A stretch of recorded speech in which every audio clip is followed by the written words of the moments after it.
오늘도 우리가 살아가는 세상 한복판에 당신의 빛과 소금이 되어 오늘도 살아가기를 원합니다. 주의 말씀으로 우리를 충만케 하시고 말씀 안에서 당신의 선한 뜻과 마음 그리고 계획들이 우리의 존재를 통하여 이 세상 가운데 심겨지는 복된 자로 살아가게 하옵소서. 주여 말씀하옵소서. 우리가 듣겠습니다. 주 예수 그리스도 이름으로 기도드립니다. 아멘. 오늘 우리에게 주시는 기록된 하나님 말씀은 예레미야 32장 1절에서 15절 말씀입니다.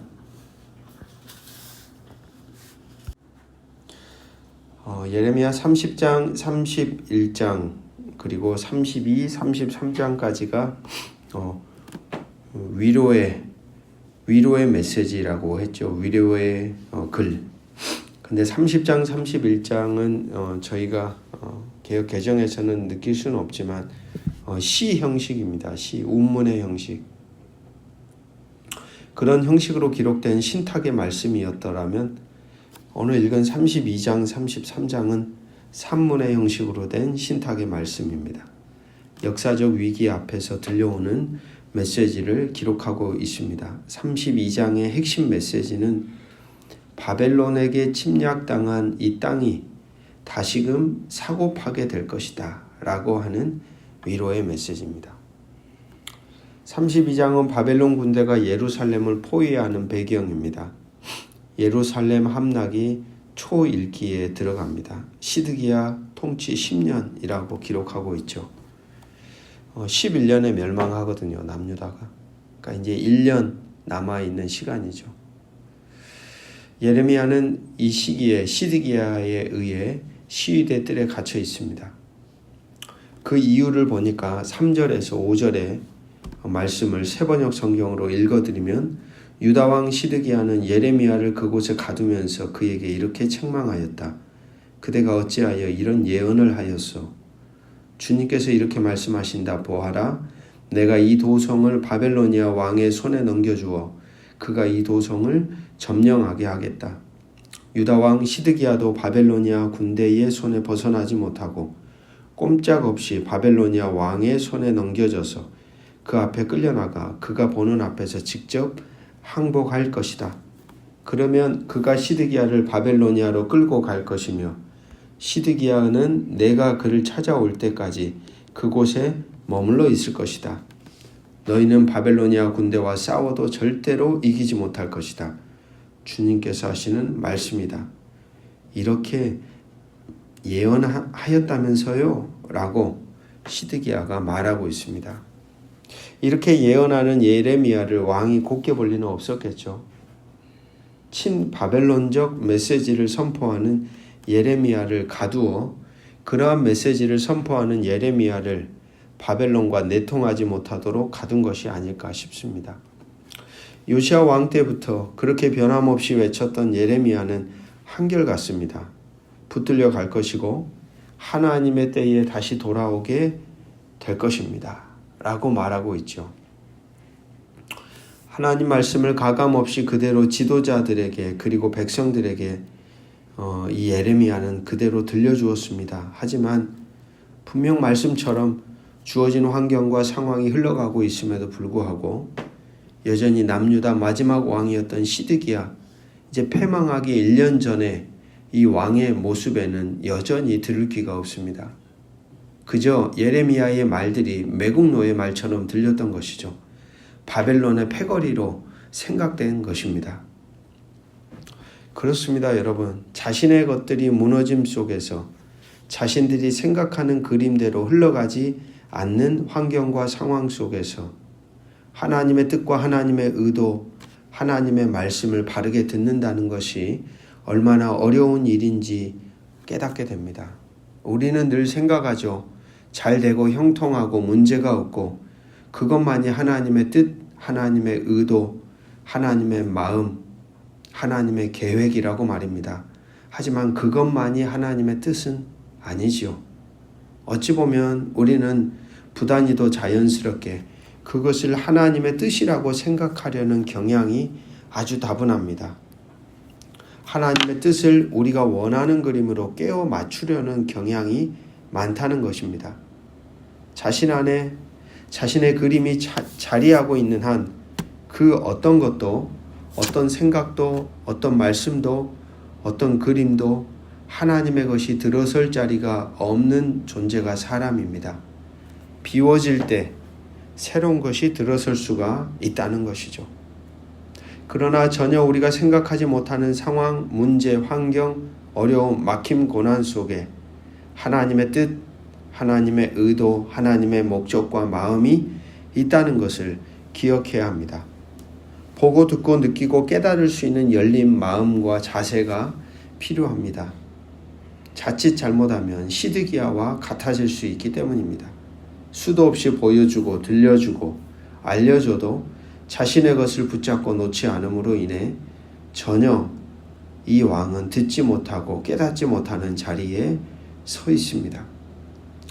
7절에서 8절 세번역 성경으로 읽어드리면 너의 숙부 살룸의 아들 하나멜이 너에게 와서 아나돗에 있는 그의 밭을 너더러 사라고 하면서 그 밭을 유산으로 살 우선권이 너에게 있기 때문에 내가 그것을 사야 한다고 말할 것이다. 8절 과연 주님의 말씀대로 숙부의 아들 하나멜이 그닐의 뜰 안으로 나를 찾아와서 내게 부탁하였다. 베냐민 지방의 아나돗에 있는 그의 밭을 나더러 사라고 하였다. 그 밭을 소유할 권리도 나에게 있고 그 밭을 유산으로 사들일 권리도 나에게 있으니 그 밭을 사서 내 밭으로 삼으라고 하였다. 그때에 나는 이것이 바로 주님의 명령임을 깨달았다.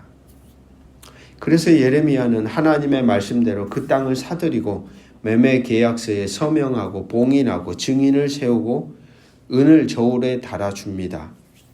그 계약서를 네리야의 아들 바룩에게 넘겨주며 부탁합니다. 14절 15절 말씀입니다. 만군의 여호와 이스라엘의 하나님께서 이와 같이 말씀하시기를 너는 이 증서 곧 봉인하고 봉인하지 않은 매매 증서를 가지고 토기에 담아 오랫동안 보존하게 하라. 15절 만군의 여호와 이스라엘의 하나님께서 이와 같이 말씀하시니라. 사람이 이 땅에서 집과 밭과 포도원을 같이 한번 따라해 봅시다. 다시 사게 되리라 하셨다 하니라. 다시 사게 되리라 하셨다 하니라. 여러분 이와 같이 바보 같은 짓이 어디 있습니까? 이제 남유다는 곧 패망합니다. 누구보다 그 사실을 잘 아는 사람이 예레미야이죠. 그런데 지금 땅을 사들인다뇨. 이 불안한 전국에 나라가 어찌 될지 모르는 판에 그 땅을 사들이는 어리석은 일을 어느 누가 행하겠습니까? 그러나 예레미야는 남유다를 하나님이 반드시 회복시켜 주실 것이고 남은 자들이 이 땅으로 돌아올 것이라고 선포했던 사람입니다. 만약에 그 말이 그냥 자신의 말뿐이었더라면 예레미야가 절대 살 일이 없죠. 그냥 듣기 좋은 소리처럼 얘기했다라면 살 일이 없습니다만 예레미야는 자신이 하나님께 들은 대로 듣고 사람들에게 말한 대로 믿은 대로 그대로 행동합니다. 행동이 가장 강력한 메시지입니다. 오늘 신앙인들의 무능함은 말만 무성하며 행동과 삶이 부재함에서 오는 당연한 결과입니다. 그러나 보십시오. 예레미야는 말만 하지 않습니다. 자신이 예언한 대로 확신하며 삶으로 살아내는 선지자입니다. 아무도 듣지 못하고 아무도 순종하지 않을 그때 예레미야는 심지어 자신이 전하였던 말씀으로 인해 왕에 의해 뜰에 갇힌 존재의 자리에 서 있음에도 불구하고 그는 그곳에서도 하나님의 말씀을 들은 그대로 행동하고 있습니다. 그렇습니다, 여러분. 하나님의 말씀이 바르게 우리의 존재 안에 자리하게 되면 이처럼 그 말씀은 우리 존재를 말씀을 따라 살아가도록 만들어 갑니다. 바로 그것을 예레미야는 삶으로 위로의 메시지를 전하고 있는 것이죠. 바벨론 포로로 붙들려 가 있었던 사람들에게 이러한 예레미야의 행동과 모습은 어떻게 들렸을까요? 위로의 메시지가 되었을 겁니다. 분명히 저 예언자가 무너진다고 해서 무너지는데, 멸망에 가는데, 그래서 우리가 포로로 붙들려 왔는데 과연 우리에게 소망이 있을까라고 했을 때 예레미야는 삶을 통해 이야기하는 것이죠. 그럼에도 불구하고 하나님이 이 땅을 다시 파고 살게 하십니다 라고 말합니다. 사랑하는 말씀의 동역자 여러분, 오늘도 우리의 인생 속에도 하나님의 말씀이 바르게 자리해서 그 말씀의 다스림과 통치 아래에서 그 말씀이 우리의 삶이 되는 자로 오늘도 순종하며 살아가는 인생들이 되기를 소망합니다. 그것이 어느 누군가에게 위로의 메시지가 될 수 있습니다. 어느 누군가에게 소망의 메시지가 됩니다. 절망의 자리에 서 있는 자들에게 말씀을 따라 순종하는 우리의 존재의 흔적은 누군가에게 인생의 다리를 놓는 소망의 다리가 된다는 사실입니다. 오늘도 그것을 기억하며 저와 여러분에게 주어진 삶의 자리에서 하나님의 거룩한 말씀을 바르게 듣고 깨달아 삶을 걸어가는 복된 하루가 되시기를 주의 이름으로 축복합니다. 기도하겠습니다. 오늘 우리 안에 우리가 가진 그림과 뜻과 생각으로 가득 차 있는 것은 아닐까요? 부단히도 하나님의 선한 뜻이 말씀을 통해, 환경을 통해, 상황을 통해, 사람들을 통해 내 귀에 들려오고 내 마음 안에 부딪혀 올 때에조차도 내 안에 가득 찬 나의 것으로 인하여 하나님의 말씀이 들어설 자리가 없는 불쌍한 인생이 되고 있는 것은 아닌지 다시금 우리의 존재를 돌아보게 하시고 우리 안에 비울 수 있는 용기와 결단이 있게 하시고 당신이 보고 듣고 깨닫게 하시는 선한 뜻을 우리 안에 수용하며 살아가는 복된 하루가 되게 하여 주옵소서.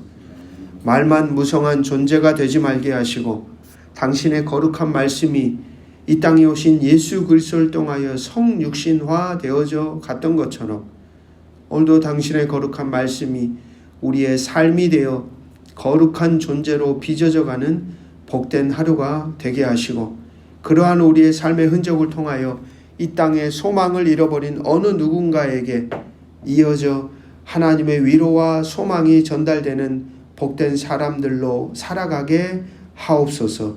주 예수 그리스도 이름으로 간절히 기도합니다. 아멘.